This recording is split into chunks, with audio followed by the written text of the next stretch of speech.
หมักใกล้ๆอันนี้นะเจ้าเพิ่งจะปกติตาเจ๊แก้วต้มไก่ดูกดำบ่ได้มาบุกครัวพันล้านปลาดาวโดนเติบได้ของไก่ยามีเป็นเด็กน้อยคำมูเด้อเด็กเก่งๆเด้อ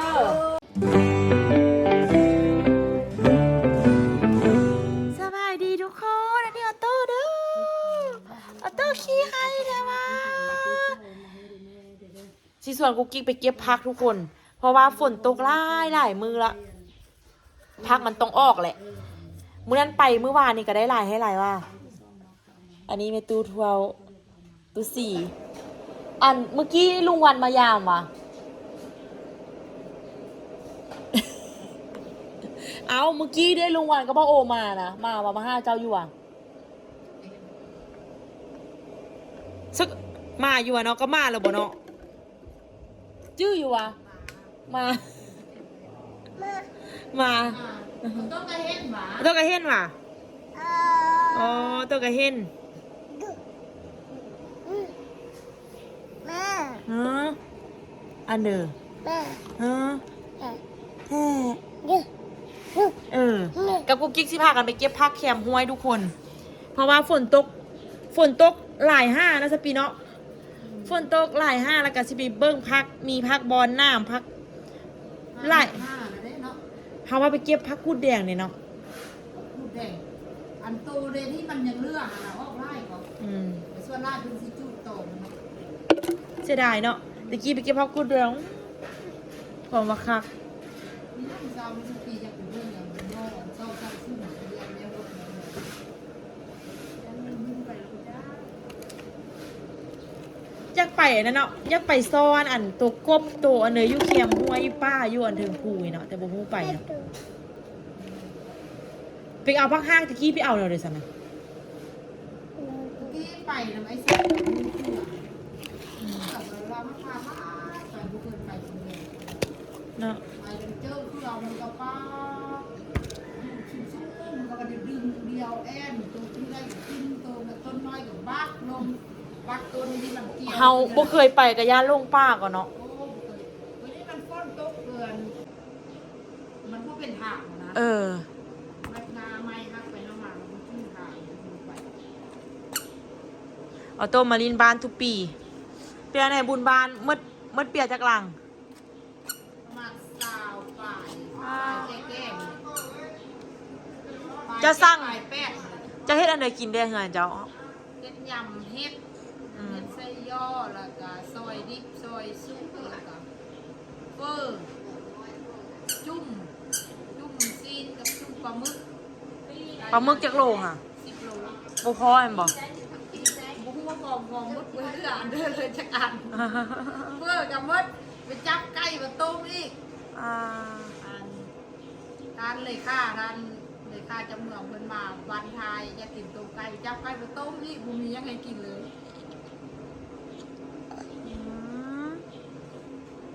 เบียร์สร้างมา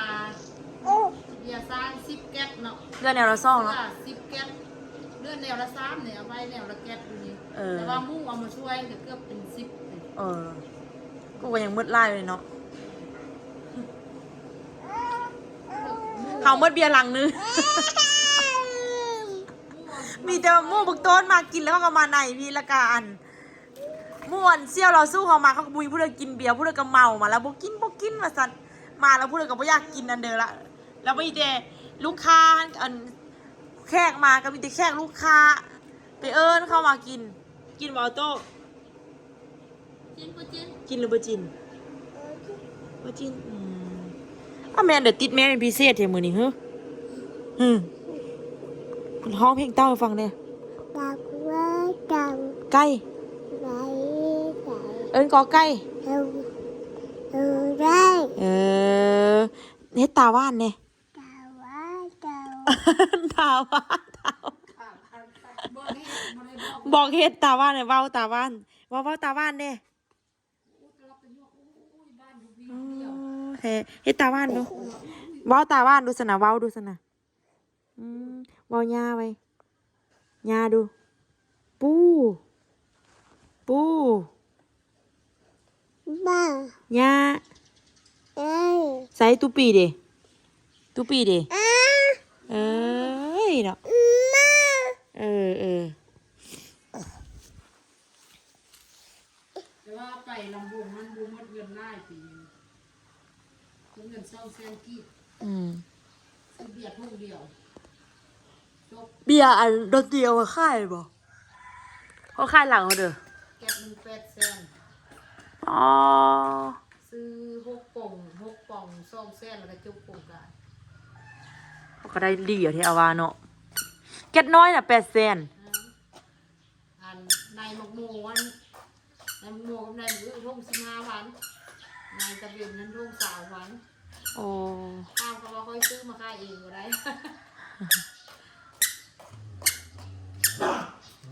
หัวตัวเอง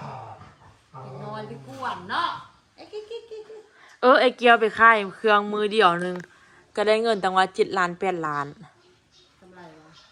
รวมทั้งทุนทั้งอันเดินแล้วหักต้นทุนกำไรได้เงิน4 ล้านก็ได้เนาะ ยังได้ดีกว่าบุญ กายว่า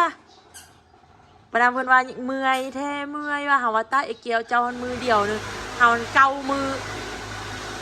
มีสองมือเนาะ ก็เป็นตาเฮ็ดแล้วบ่มือได้ฮอน4 ล้านเนาะ สร้างกลุ่มยาวเลย 2 คนกับปันกัน2 คนได้คนละ2 ล้าน กับยาวเลยกับปี กับไอ้ดาวสมพอไม่ดีมันได้ค่ายเซาก็เลยมาทุกปีเนาะพี่กายเซาก็มาก่อนเนาะ มันจะบุญงานได้เลยนะปีไปซ่องงาน โอ้ย2 ห้างนั่นก็ต่อแหงละไล่ห้างก็มีเพิ่นซื้อ บุญหมดเงินไล่ย้อนมาปีนี้บุญมีสไลเดอร์ ปีนี้เขาเอามาหรือบ่เอามาแม่นบ่ บ้านมันบุญมีเด็กน้อยเลย ปีหน้าเอาพวกนี้แล้วบ่ขึ้นน่ะ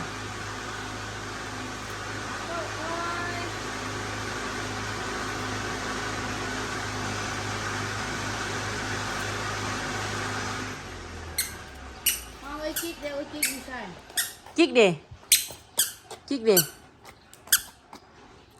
จิกเด้ เขาต้องการ กะใช้ชีวิตซิวๆเนาะมาลินบ้านเพิ่นกะได้นมแล้วก็นอนเนาะใส่เกิบนอนเลยบ่มีปลดเกิบในรุ่นนี้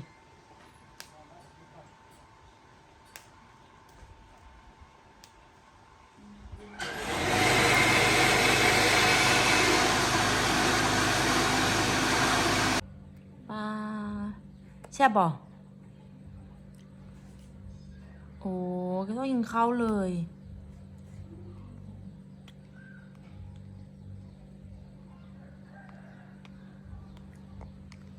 เป็นไอต้อไหม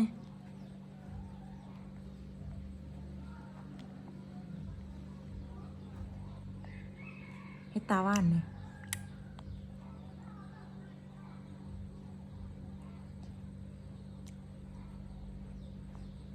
โอ้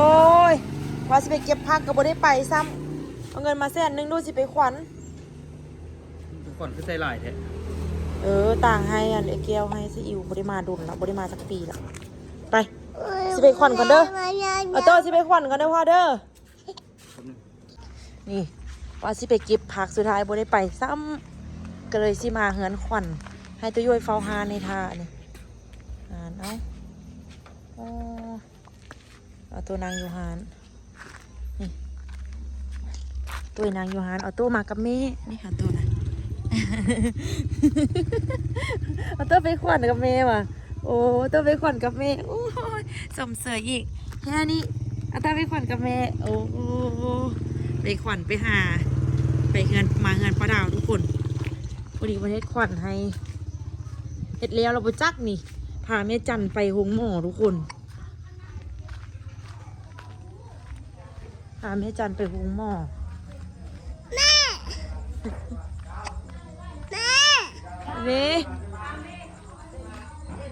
นี่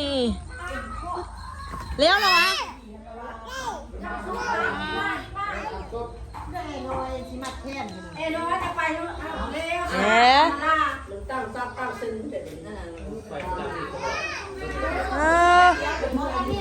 ไปดับ มื้อนี้ดับแพ้ ม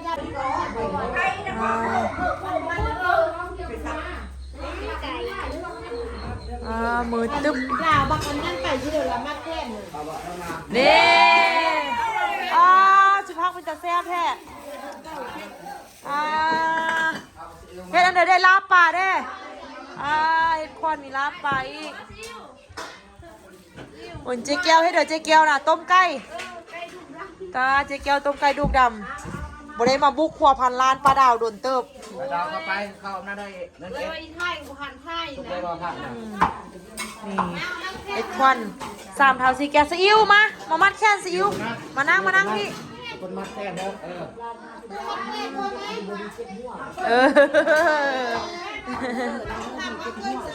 อมาอ่ะ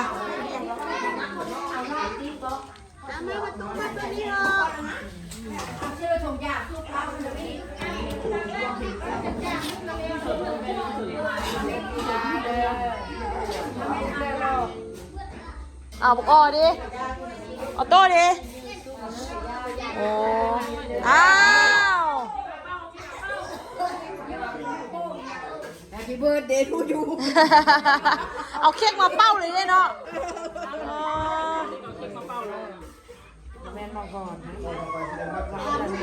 มัดก้อนมือเขาได้ไหมนี่จับก่อน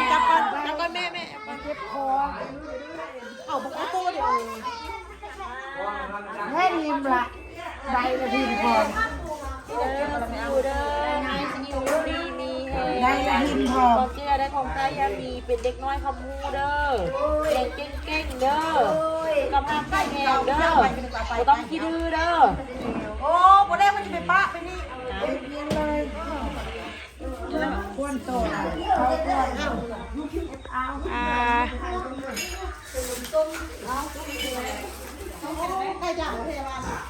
เนาะ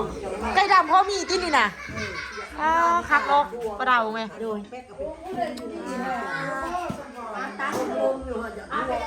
ป้าจีเกียวดำให้ดำมาเนาะเว้ย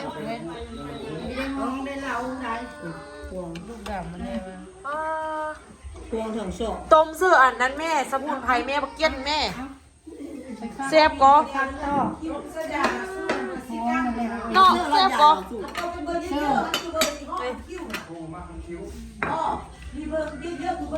สุภักลาบเฮาอะน่ะอันที่อันข้าเจ้าเอาแทมเฮอแล้วอันเอาไปต้มกินน่ะมือนังกำมะนาวแซ่บได้แซ่บว่าแล้วก็มักมาเลยตัววันคือเบอร์ยี่ห้อฮันโบมีเดี๋ยวมันเข้ากับเราต้มแซ่บจักตัวเดียวกับห้อมมือน่ะเฮาหั่นน่ะแซ่บแท้แซ่บว่ากินน่ะแซ่บก็เอ้ยล่ะมันนัวแบบจังได๋ฮู้แนวว่าเอาเบอร์เหอะ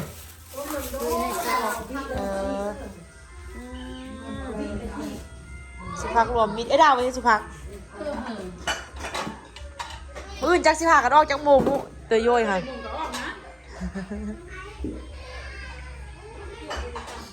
ไปบ้านเกินต่อได้เนาะไปท่ารถอยู่เสือไส้ไตหรือไปท่าอยู่3 แยกอะ3 แยกดอนนู่นฮะบ่ซัดอันรถดอนนู่นรถอันไปบ้านเกิดเพราะมาท่าอยู่ตั้งแต่3 แยกดอนนู่นนั่นก่อนเข้ากันลึงกองเข้าอ่ะนะชุล่ารถจักรยานเหาะอยู่อันบัดอันอยู่ผิว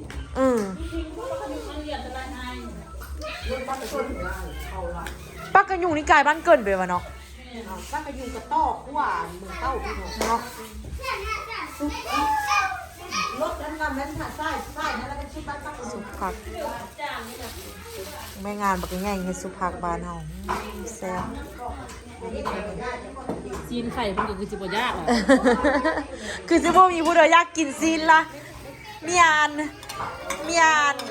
ยคำแพงว่าซีน10 โลกับหมดอะครับอันนึกกับหมดเอาที่เสื้อนเกี่ยวฟองไปตำมะงุ่งให้เขากินซีนไล่ว่ากระบ่ไล่ปานเด้อ10 โลป้าบ่ไล่ว่า10 โลมีลาบซุปลาบดิบ กินข้าวกันในบ้านในมื้อนี้ในบ้านสู้ควันเธอลูกชาย เอ้ยให้อันลูกสาว เอามาพามาลุกกันนะน่ะเนี่ยเข้า ไป มา ลูกออโต้ลูกออโต้เสาอยู่เหือนบ่ได้เบิ่งมาเบิ่งน้องเอ้ยมวยนี่ใส่ลูกล้างมือหรือว่าลูกไปลิ้นน่ะน่ะอีแม่เบิ่งมือลูกดูอ๋อล้างอยู่อ่ะถูกอีก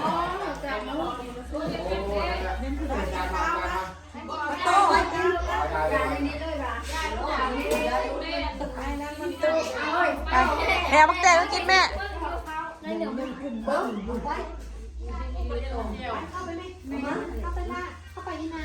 เข้ามาเรียนเข้ามา เข้ามา รถปั้นนี่ละพอแฮะ เอาเรียนเข้ามา เด็กก็ดีนะ แตงบอกออกอะโตโต กินน้ำติดรถใกล้ตัวนี้ลูกก็เคยกินได้เข้าเลยค่ะ เออ ใกล้ตัวนี้ได้กินแค่เดียวใกล้ตัวนี้กินเนื้อตัวเมื่อวานนี่ได้กินเลย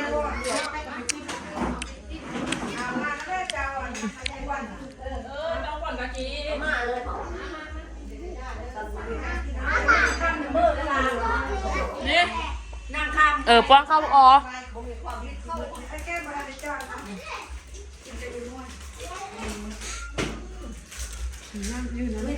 ป้อนข้าวบอกออโต้ กลับมาพี่แม่ เขาป้อนข้าวบอกออโต้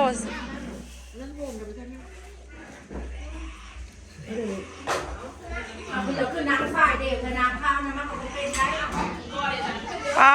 ดินไพอีกเมืองใกล้พอมีเลี้ยงแล่แท้แล้วอะม่วยมากอันนี้ห้ามกินเด้อกินแล้วเชียร์หนังสือปุ๊บมากใกล้ๆอันนี้นะ เจ้าที่จะตุกจะตัง มักลืมงาน อันนี้แล้วลืมแรงลืมงาน มักลืมงาน เอากินซะ ลืมงานลืมงูแรงงาน พี่จริงของแซบ มันกินกับข้าวกันไม่มันแซ่บกว่างูเนี่ยแซ่บกว่าเวลาในนั้นหมดแหละ สุภาพ โอ้ย